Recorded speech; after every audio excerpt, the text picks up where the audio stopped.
안녕하세요, 김승현입니다. 내구성의 아이콘, 한때는 아반떼, 소나타의 대안으로도 충분했던, 그리고 최근까지 토션빔 때문에 욕 많이 먹었던 2019년 매출 4조 9천억 원, 영업이익은 2,100억 원, 매출은 2년 연속, 그리고 영업이익은 3년 연속으로 하락하고 있습니다. 2017년하고 비교하면 절반 정도 날아갔네요. 지금은 소형 해치백, 중형 세단, 중형 SUV 뭐 이런 것들을 국내에 팔고 있고요. 2000년 설립 당시에는 대한민국의 5대 완성차 메이커였던 르노, 삼성차 이야기입니다. 최근에 XM3 출시에 이어서 계속해서 소비자들 호평을 얻고 있죠. 뭐 사전 계약 대수도 역대급을 찍었다고 하고요. 오늘 이 XM3가 진짜로 인기 있는 이유, 그리고 앞으로의 전망에 한 걸음 더 들어가고 있습니다. 2000년 설립 당시에는요, 르노 삼성차가 아니고 삼성자동차였습니다. 많은 분들이 아시겠지만 가장 대표적인 모델은 바꾸고 싶은데 고장이 안 나서 바꾸지 못한다는 그 SM5입니다. 지금은 그렇지 않다는 이야기도 많지만 그 당시 일본 차는 내구성의 아이콘이었죠. 그때 당시 출시됐던 SM5는 닉산 맥시마, 티아나를 수입 조립해서 판매한 차였죠. 요즘에도 상태 좋은 SM5를 도로에서 참 많이 마주칠 수 있죠. 그것만 봐도 내구성에 대해서는 말 다 했죠. 1세대 출시 당시에요, SM5가 이건희의 차, 이런 별명도 있었습니다. 당시 시중에는 발매되지 않았던 SM530L이라는 비공식 모델도 있었는데, 이게 차대를 늘리고 대형 모니터가 뒷좌석에 있었던, 실제로 그 삼성그룹 회장단 있잖아요, 그 의전 차량으로 사용됐었고요. 이건희 회장 전용으로 제작된 스페셜 트림도 있었는데, 이거는 당시에 홍라이 여사가 개인 자가용으로 애착을 가지고 많이 타고 다녔다고 합니다. 2000년대까지만 해도요, 삼성자동차는 이렇게 닛산 차량을 국내 사양으로 변경을 해서 판매했었죠. 사실 이 시기에는요, 택시로도 꽤 많이 쓰일 만큼 그 내구성에 대한 신뢰도라 그래야 될까요? 상당히 평가가 좋았습니다. 그러다가 이제 프랑스 르노 차를 갖다가 팔기 시작합니다. 2020년을 기점으로 르노 삼성차를 향한 평가, 그리고 그 차량 특성 자체가 많이 바뀌게 된 계기이기도 합니다. 자, 르노 삼성차로 바뀐 이후에 SM3랑 SM5가 또 새로 출시가 됐죠. 이때까지만 해도 사실은 현대 아반떼라던가 소나타를 대안하기에 충분했습니다. SM3는 당시에 아반떼보다 정숙하고 넓고 큰 차체 때문에 소비자들 사이에서 사실 평이 좋았죠. 근데 이 분위기가 오래 가지는 못했습니다. SM3랑 SM5는 이제 한마디로 사고리였죠. 오랜 세월 동안 그 생명을 연장을 하다가 그동안에 이제 현대기아차는 계속 다른 신차들을 연이어 출시하고, 그러면서 이제 자연스럽게 뒤처지게 됐습니다. 자, 시간이 조금 흐르고 나서 이제 르노 삼성차를 다시 일으킬 만한 그런 차다 하면서 이제 SM6가 출시가 됐죠. 2016년에 등장을 하는데, 이제 이 당시에 말리부랑 같이 소나타를 굉장히 무섭게 위협하던, 그러면서 현대차가 소나타를 조기 페이스리프트 할 정도로 상당히 위협이 됐던 차량입니다. 실제로 SM6가 출시됐던 2016년 3월부터 12월까지 소나타의 판매 실적이요, 이게 5,000대밖에 차이가 안 납니다. 이때 이제 SM6에 성공하고 북미 수출용으로 위탁 생산 중이었던 닛산 로그도 당초 계획했던 8만 대보다 많은 11만 대를 생산하면서 이 덕에 영업이익도 4,175억 원이나 기록을 할 수 있었습니다. 자, 그런데 2016년 SM6 출시 이후에 매년 매출과 영업이익이 감소를 합니다. 작년 영업이익을 보시면은 2016년하고 비교하면 거의 반토막 수준이었죠. 실제로 영업이익하고 SM6의 판매량도 물론이고 르노 삼성차 전체 판매량까지 계속해서 하락하기 시작합니다. 르노 삼성이 계속해서 부진했던 이유, 이거를 5년 정도를 정리해보면 이렇습니다. 우선 내부적 요인부터 살펴보면은 SM6는 토션빔 논란을 빼놓을 수가 없죠. SM6가 출시 당시에는 잘 나가다가 어느 순간에 확 미끄러져 버린 가장 큰 이유이기도 할 겁니다. 이 XM6는 르노 탈리스만하고 비교를 하면은 그 부품의 국산화율이 70%나 된다고 합니다. 이게 출시 당시에 실제로 이렇게 보도된 기사들도 많아서 아마 검색하시면 바로 나올 겁니다. 이 부품 국산화라는 게요, 당시에는 그렇게 큰 문제가 되지 않았거든요. 근데 이제 이 토션빔 논란이 시작되면서 자연스럽게 내수차별 논란으로 또 번졌죠. 사실 이게 토션빔 자체가 잘못됐다 나쁘다 이런 게 아니라, 더 정확히 따져보면은 SM6화 되면서 새롭게 장착됐던 AM 링크가 이 문제의 중심이었습니다. 탈리스만에는 이제 사륜 조향 기능이 옵션으로나마 장착을 할 수 있었는데, XM6는요 이제 토션빔에 잘못 설계된 AM 링크가 들어가면서 승차감은 물론이고 이 주행 성능까지 깎아먹었다, 그런 의견이 여기저기서 나왔었죠. 자, 이러한 이유로 SM6가 하락세를 타는 와중에 QM6가 2016년 하반기에 출시가 됩니다. 사실 이게 심폐소생 역할을 확 할 줄 알았는데 그렇게 효과가 크지 않았습니다. QM6도요 계속해서 하락세를 탔습니다. 작년에 LPG 모델이 출시되면서 대박났다 이런 기사가 많이 나왔었는데, 실제로 판매량을 보면은요, 작년 판매량도 2018년보다 훨씬 못했습니다.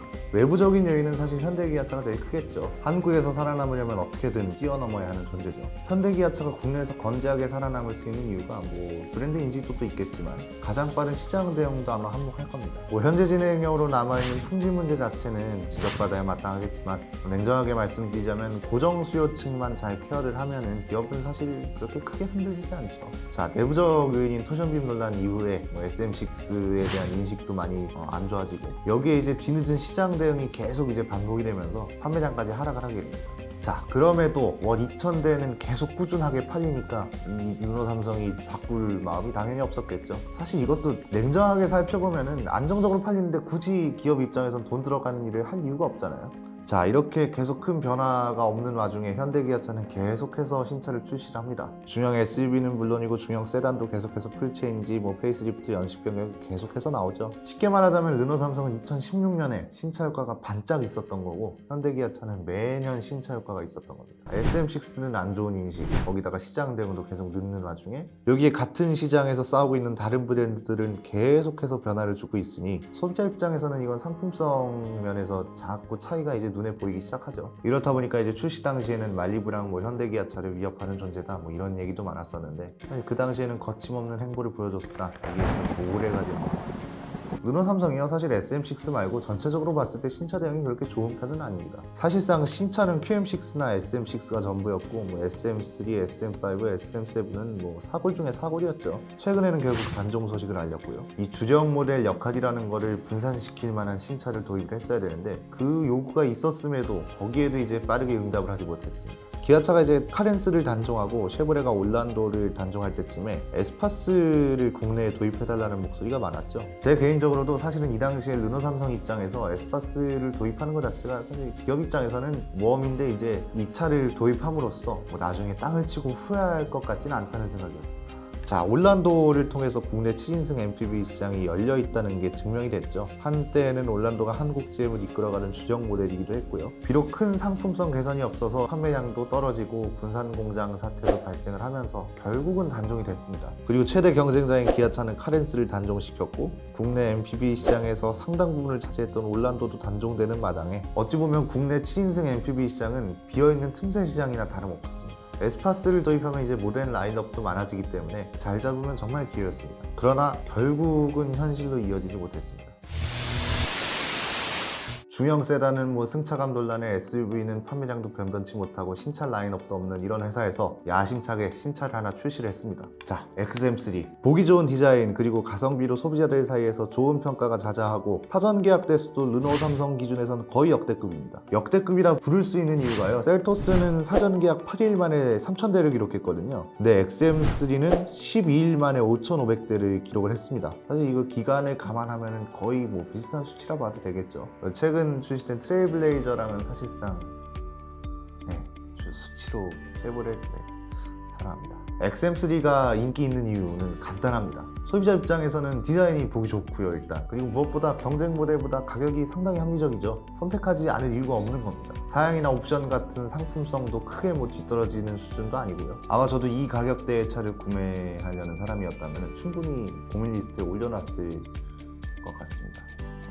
거짓말입니다. 시장 분석 입장에서 살펴보면요, 이게 르노 삼성 입장에서도 굉장히 오랜만에 출시하는 신차고 국산 SUV 시장에서 보기 드문 쿠페형 SUV라는 점에서도 이 정도면 충분히 매력이 있습니다. 특히 현대기아차 말고 다른 차를 원했던 소비자들 입장에서는 되게 좋은 대안이죠. 그런데 한편으로는 걱정도 되는 게 사실입니다. 지금 이 현상 자체가 사실 SM6 출시 때랑 많이 비슷한 것 같죠. SM6 출시 당시에도 뭐 보기 좋은 디자인, 소나타 말고 다른 중형 세단을 찾던 소비자들의 갈증을 해소해줄 만한 좋은 대안으로 통했습니다. 출시되던 해는 아까 보셨던 것처럼 소나타랑도 판매량이 비슷했죠. 그러나 앞서 소개해드린 대로 이 좋은 시간은 오래가지 못했습니다. 토션빔, 뭐 내수차별 이런 내부적인 요인하고 그리고 늦은 시장 대응 같은 외부적인 요인까지 더해져서 소비자들을 사실 제때 잡지는 못했습니다. 즉 SM6처럼 신차 효과가 반짝 끝날 가능성도 없지 않다는 이야기입니다. 사실 XM3는요, 토션빔 같은 게 논란거리가 되지는 않습니다. 사실 2차급에서는 크게 논란될 만한 요소는 아니죠. 차 자체로는 이제 크게 흠잡을 게 없는데 내부적으로 이제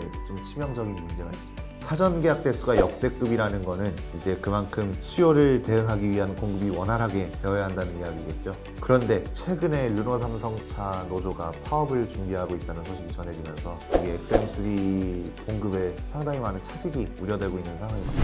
르노 삼성 입장에서는 사실 XM3에 사활을 걸었을 겁니다. 이게 요즘 국산차 시장에서 떠오르고 있는 소형 SUV인데다가 가격까지 완전히 합리적으로 나왔으니 이게 소비자들 반응도 당연히 좋은 상태고요. 잘 팔리기 위한 모든 조건을 갖췄는데 이제 생산자들이 파업을 하면은 수요를 공급이 따라가지 못하는 상황이 이제 발생을 하고 자연스럽게 소비자들은 다른 선택지로 넘어가게 되고 이렇게 되면은 사실상 신차 효과는커녕 XM6처럼 2,000대 무난무난하게 그냥 팔리는 그런 차가 될 겁니다. 공급이 수요를 못 따라가는 게 얼마나 심각한 문제냐면 그냥 쉐보레 임팔라를 생각하시면 됩니다. 임팔라도 출시 초기에 그랜저가 긴장한다 뭐 이런 기사 타이틀을 달고 나왔을 정도로 인기가 상당했죠. 실제로 임팔라도요 사전 계약 대수랑 대기 수요가 상당히 많았습니다. 이 친구도 성공을 위한 조건을 다 갖췄었는데 이제 공급이 수요를 따라가지 못하는 문제 그리고 이제 가격을 갑자기 인상을 해버려서 소비자들이 한 번에 등을 돌린 결국은 그랜저를 잡기는커녕 안 팔리는 자동차 기사 주제로 나올 때 항상 단골로 등장하는 차가 되죠.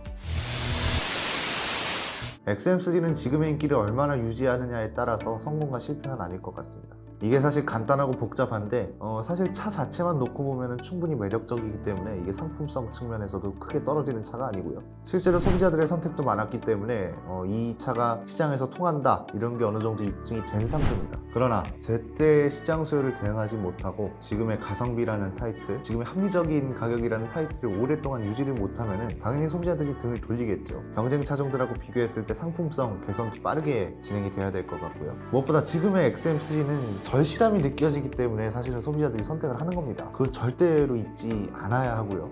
그리고 참고로 말씀드리자면요, 오늘 이 영상뿐만이 아니고 저희 채널의 모든 영상들 있잖아요. 이거 기업하고 절대 관련 없습니다. 뭐 저희가 특정 기업으로부터 금전적인 대가를 받았다거나 이런 게 현재 아무것도 없습니다. 그 정도로 친했으면 신차 행사 많이 갔겠죠.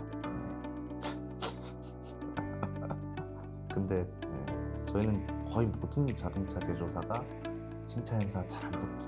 사실 아예 안 갔던 건 아니거든요. 근데 어느 순간 연락이 다 끊기더라고요. 저희가 좀 뭐라 그래야 되나 비판 같은 거, 뭐 결합 뉴스 그런 거를 좀 앞장서서 내보내다 보니까 어느 순간에 연락도 끊기고 그렇게 생각해 주신다면 조금 섭섭할 것 같아요. 뭐 받은 거 없습니다. 받고 나서도 그런 욕을 먹으면 안 억울하겠는데 받은 것도 힘들어요.